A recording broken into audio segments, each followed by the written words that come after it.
Hi there. Welcome to the Cloud Security Podcast by Google. Thanks for joining us today. Your hosts here are myself, Tim Peacock, the product manager for threat detection here at Google Cloud, and Anton Chuvakin, a reformed analyst and an esteemed member of our cloud security team here at Google. You can find and subscribe to this podcast wherever you get your podcasts, as well as at our website, cloud.withgoogle.com/cloud-security/podcast. If you enjoy our content and want it delivered to you piping hot every Monday afternoon Pacific time, except for this special episode coming out late in the week, please do hit that subscribe button. You can follow the show and argue with your hosts on Twitter as well, twitter.com/cloudsecpodcast. Anton, this is our second ever RSA kind of wrap-up episode. Last year, we egged on Heather for, did RSA really happen? But this year, it really did happen. Like, we walked the show floor. There were people, there were booths, there were parties. Yes. And moreover, I want to start from my first impression of the RSA. When I landed from Fremont. Got to the Moscone.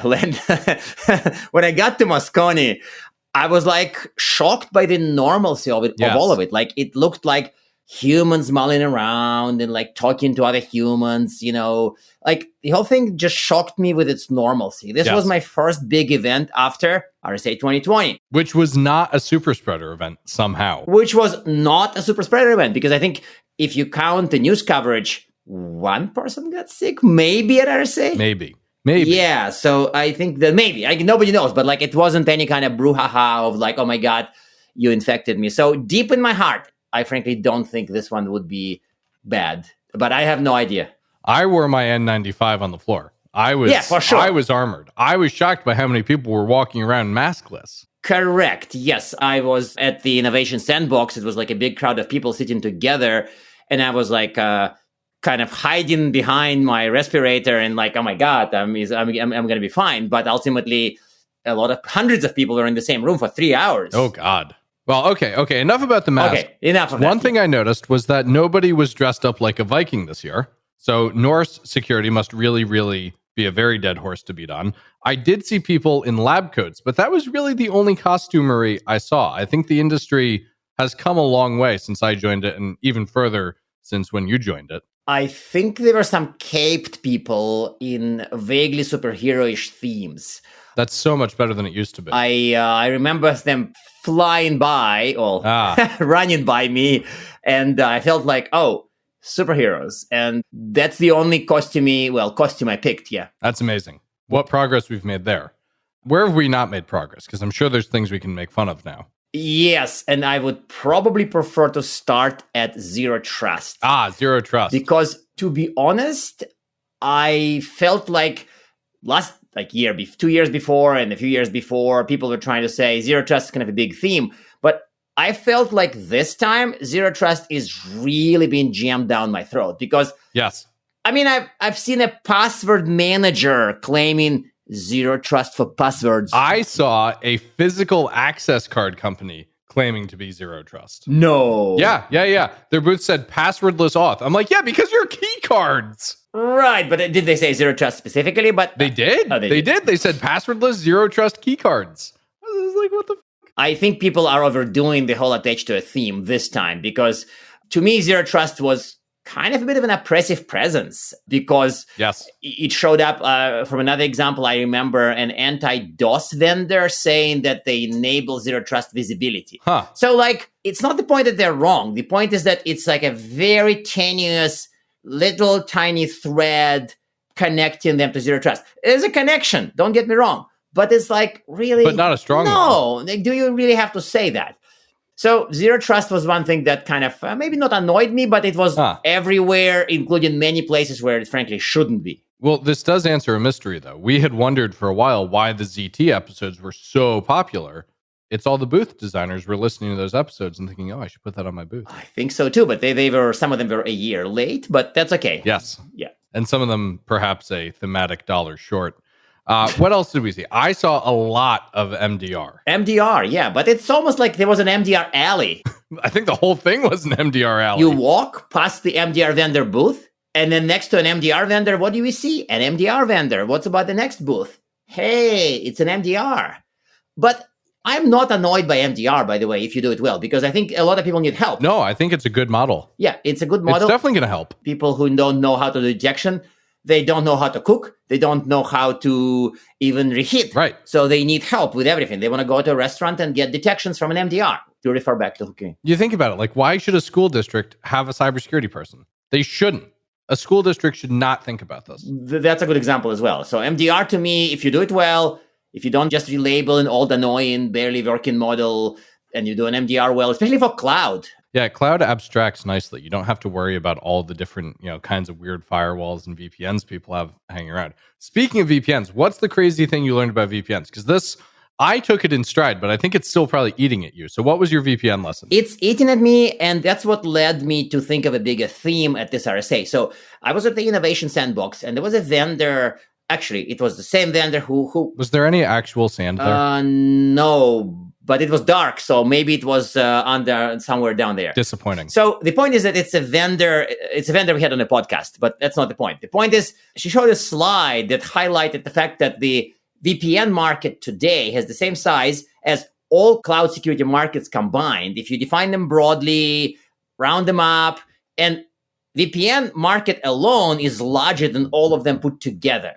So that blew my mind because it kind of reminded me the immense power of the past. We live kind of in the future here at Google, and we sometimes succeed and frankly sometimes fail as well. A lot. When we try to offer products to clients and deal with clients. But yes, this whole VPN thing kind of struck me as, well, that's a huge multi-billion, dozens of billions number that people spend on VPN, which is kind of the opposite of zero trust. It's the model from, 80s, 90s? At the latest, the 90s. At least. And it's a huge spend, way more than CloudSec spend, yes. way more than a lot of other type of modern security spend. So that's why I was kind of in this whole, are we living in the past? Are we living in the future? Where are we? So RSA gave me this strong schizophrenic feel of, well, actually, it's both. Yeah. I mean, it speaks to two things. One, it speaks to how enduring network technology can be for people. Mm-hmm. And two, and this is something that I believe every day when I wake up and go to work, we are in the early days of cloud migration for most people. Yes, and we are in the very early days of CloudSec, cloud yes. security, as a bunch of technology spaces. So you may think that, hey, there was this CSPM vendor that was acquired in 2018. They launched probably in 2015. So it's like 7 years, no, likely more. But these are kind of outliers. I bet people who are launching cloud security vendors today, they're not late, frankly. No, not at all. Because the mainstream is coming. I thought it was so interesting to compare the booth strategy of Orca, Wiz, and Lacework. I'm sure that people at each of those companies would object to me putting them into a bucket together, but I think of them as a bucket together, like three startups, kind of similar age, similar problem, similar messaging, but their booths could not have been more different. Wiz had this big booth in the front of the South Hall. Orca was a very thoughtful booth, I thought, with like really cool things. I actually got one of their Orcas and I asked for it, unlike my compatriot who insisted on playing the claw game until she won. And then Lacework had a tiny, like a 5x10 crammed into the passageway between the North and South Hall. And I thought it was so interesting to see three very different approaches from the vendors that I think of as kind of the same. They're also kind of probably really visible. I don't know. I haven't done the studies other these the most visible cloud security vendors, but to me, these are among the most visible cloud security vendors. So if you wake me up at 3 a.m. and say, hey, name 3 cloud security vendors, I'll probably name these 3. Yeah. And then you might name Pan, and then you might go back to sleep. I probably won't answer the question. But the idea is that it's still interesting that these vendors, to a large extent, are securing what is the future for many mainstream organizations. Sure, for their clients, they're the present. For us at Google, I don't know if they're the past or not. The point is that we sort of know how to secure our own stuff. But for many organizations, they're the future. Yes. It's not the firewalls, not the routers, not the VPNs, not the SIEMs, not the other tech. It's kind of this type of cloud security packaged bundle vendors that are the future, likely, for many organizations. What did we say in episode 3? You can put your firewalls to rest in a bucket somewhere. You don't need to worry about them anymore? That's pushing it, and I don't want to offend people who are, in fact, putting firewall appliances as the first stage in their cloud journey. In fact, in my little presentation that I've done in the Google Cloud booth, I kind of said, frankly, I don't have compassion for people who are copying their entire on-premise security stack in the cloud, but I do have compassion for people who think of it as their first step. Because ultimately, if all you know is data centers, and your first step is to replicate a data center security strategy in the cloud, in the long term, you'd be wrong. But as a first step, I am compassionate with this. I can see how this is kind of okay. I mean, is it great? No, but it's probably the best people can do in some organizations. And so if you do journey to the cloud with your firewall under your arm, I think you're okay. As long as eventually you realize, no, don't make the face. No, see, I have to disagree. I think if you start your journey to the cloud with a firewall under your arm, you're embarking on a journey through a foreign country with your personal dictionary. You can't learn French by studying English phrases. I mean, actually you can, because those languages overlap a lot. But take a more exotic language, and I think that the concepts are so meaningfully different. Like a firewall is never going to help you with your IAM.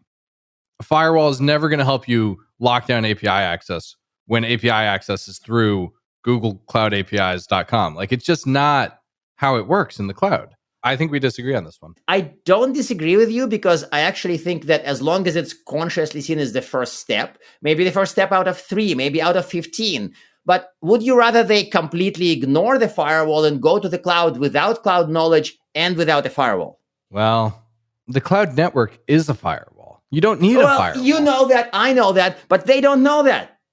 But, I don't know. Okay, this is a good one. Yeah. This is a mental model question to a lot of people. Like, how are they translating their mental models to the cloud? Are they starting with what they know? Are they starting from, I have an open mind, I need to learn? Or they start somewhere else? I don't know. I mean, you get off the jet in Tokyo and say to yourself, oh, that bowl of ramen, that looks like spaghetti. Or do you get off the jet in Tokyo and say, ramen, what is it? But ultimately, ramen and spaghetti are both noodle products. But if you try to put marinara on your ramen, you're going to have a bad time. You would eat it once and then decide to put the proper sauce. So I still think like it's not completely wrong. And again, I am what I guess I was kind of diagnosed as a neophiliac. I love new more than old. Somebody joked about it at Gartner when I said I prefer new. But ultimately, I don't want to force my habits on others. If you prefer old as a transition step, that is okay. And a lot of security industries seem to be going down that path. I want my network traffic capture. Well, of course the industry goes down that path. They want to keep selling the stuff they've been selling for 30 years. Yes, but you know what? I think we are replicating a ginormous industry debate, kind of in miniature between Anton and Tim. With me this time, by the way, arguing for the past. Legacy as a first step is okay. Yes, you are not being a neophiliac right now. Yes, correct. You're being a Luddite. Yeah, kind of being on the side of inertia. Do you know where the word Luddite comes from, by the way? Nope. This is a good one. Ludd was the name of a dude who led a group of workers in protest who smashed spinning wheels at a factory because they were losing their jobs to the factory. Ludd led a labor protest that resulted in the sabotage of a factory. And we get the word Luddite from this one dude. But this analogy relies on the implication that network filtering technology built by a CSP is superior to everything that a firewall vendor ever built. I don't think that's the truth. Some of the cloud firewalling code didn't even have login on the outbound. So I'm not sure we are talking about inferior, superior. It's just the applicability context is different. Data center firewall works great in a data center. Cloud firewalling code works well in the cloud. Do you want to copy one to another environment? Well, that's your choice. That is your choice. Okay, this is interesting, and I feel like this is, I hope our audience is finding it useful, because I do think that we are kind of replicating a big industry debate in a condensed form. And I don't know, I think industry is pursuing both at the same time. Because of course. People are buying the traditional tech, they're adopting it to the cloud, they're moving it, they're testing it, discarding it sometimes, and people are adopting the modern stacks. And some people are doing both at the same time without realizing, and hopefully on the right track, not the opposite track. Correct. So let's talk about something more annoying. Please. XDR. You sound hurts. like I stepped on your big toe or something. Stepped on all my toes. Oh, well, there's that. It jumped a little bit. But I feel like this time, the XDR balloon has expanded even more. Yes. And the point is that imagine we had a clear definition of XDR, and you are the vendor who's kind of corrupting the accepted definition. Everybody would think you're kind of an ass. A jerk. But ultimately, there is a definition. But in this case, there is no definition. And imagine that we have this fuzzy, vague definition or fighting definitions, and then people expand this even further. Like I've seen a vendor that sells kind of threat intelligence promising XDR. Really? And I bet their vision of XDR does not match any other vision of XDR. Is that the Alien Vault XDR? I think that brand is gone. No, it was somebody else. But the point is that XDR is expanding like gas from a gaseous cloud that didn't have a shape. So I don't know. This gas analogy sounds kind of weak. It certainly suggests that the creator of it might be a windbag. Oh, there is that. No, but I'm with you that the XDR term lacks rigor. A lot of people used it in a lot of different ways on their booths. And I think if you were a space alien dropped into Moscone, you would not have come away from that show with anything more than a gaseous, nebulous definition of what XDR maybe might be. It wouldn't be helpful to you. Correct. And if you're alien with money or a CISO with money, would you really want to give money to people who sell you that? I don't know. Like, I am befuddled by that. Unless you and your vendor have a consensus definition between you two, which is fine, by the way. If totally you're a fine. vendor, I'm the CISO, we agree on what's XDR, and I want that, I'll give you money, you give me XDR. That's fine. At that point, it doesn't matter that it's XDR. It just matters that it's something you want. Correct. That matches my requirements and my use cases. That's exactly right. Do you think the industry runs a risk of damaging the XDR brand and leaving us without the thing to replace EDR if people keep misbehaving by using it in so many ways? Normally, I want to laugh at you and say, ha ha ha, Tim, damaging the XDR brand? You mean damaging it further? You know what I mean. I mean, things are going to get worse and less clear before they become more clear, provided they ever become more clear with XDR. At this point, I don't know. Unclear. Yeah, hype cycle, if I'm having a hype cycle picture in my head, I think XDR is... No. I think it passed the peak. We might be in the... Oh, really? You think we're in the valley? No. I think we are starting the descent from the peak. That's my impression. This is like... I'm sure my former colleagues would have it somewhere. Okay, so you want to make a bet then? You want to bet like one GSU that next year's RSA has less XDR? That's a post-split GSU, by the way, not a full today GSU. Probably wouldn't bet that much, but I can bet you a decent coffee from a Google office. Oh, high monetary value right there. Yeah, that there would be less XDR next year. Correct? Okay. I think there will be more in XDR next year, so I'll take your Google coffee bet. Okay, perfect. Let us know on Twitter what you think, listeners, whether there will be more XDR or less XDR next year, or the same amount. At RSA 2023. That's right. Right? That's right. So on a positive note. Please. On a very positive note, I've picked that ML AI mentions are a lot more tamed. They're down. They're down, but they're also hugely increased in quality. People are giving examples. People are showing studies. People are not screaming at the top of their lungs, we have AI, or define their companies as like, we're a cyber AI. All of this, I think, is gone. We have use cases and we have people with legit operationalization of ML AI techniques for security. So there's a lot less of it in the air, but I bet there's a lot more of it in metal, in the actual product. Well, I mean, that's true of my world too. Like, you look at the stuff I've done, I have But you never screamed about AI because you don't have any marketing. How about that? Let's not have that on the show. But I will say I use AI ML every day in production at tremendous scale to detect real live attacks for real live cloud customers. And we almost never talk about it as such. Conversely, when I was at Shape, we did use AI ML, but we didn't use it in the production line. And we shouted about it. Exactly. So it's interesting so quickly how we've shifted away from it. We did. I think we'll see the same thing with XDR. The industry damaged the term. People had to back away from it, or else they would have got ripped on by guys like you and me. True, but I think XDR, I don't know. I mean, I'm taking the bet. So next year we'll check, and I still feel like we would start the descent. The question, sorry, I don't mean to dwell on XDR too much, but to me, the question isn't, will the mentions go down? The question is, will XDR descend into a trough and die, as opposed to come out of the trough and then go up the adoption curve. So to me, a more doomsday prediction is, let's put it this way, not impossible that the XDR would descend and stay there. Well, there's a big question here because we've had AI winters before. Yeah. And AI is like, what is dead may never die, to misquote Game of Thrones on that one. Yeah. Like, is XDR going to be what is dead may never die? AV stayed dead. I don't see anybody talking about AV these days. Fair point. But okay, fine. I think enough of XDR. Yes. Do you have anything else fun? You picked anything? I mean, I can share a few things that I've been kind of investigating, for example, I was trying to figure out what are those modern SOAR vendors doing. There's a newer batch of SOAR vendors. Really? Yeah, they're trying to reinvent/remake SOAR. And to me, one of the challenges in my head is, can these new SOAR vendors really not be pushed into the same lane as the original SOAR vendors? Which is to be a feature of a SIM? That, but also be promise low code, but ultimately require coding to deliver. Yeah, the question of promising not coding and then coding, that's a perennial topic in our industry, isn't it? Correct. But I think that I was looking for signs that certain things they built, maybe the times have changed, maybe the technology stack have changed, maybe the environment where they operate. Have they? I don't know. I mean, it's still a question mark in my head. I don't have an answer. I have a question that, are newer SOAR vendors doomed to be the same as old SOAR vendors or not? Guess we'll find out. Correct. Probably RSA 2024? All right. Well, maybe we can bet coffees on that one too.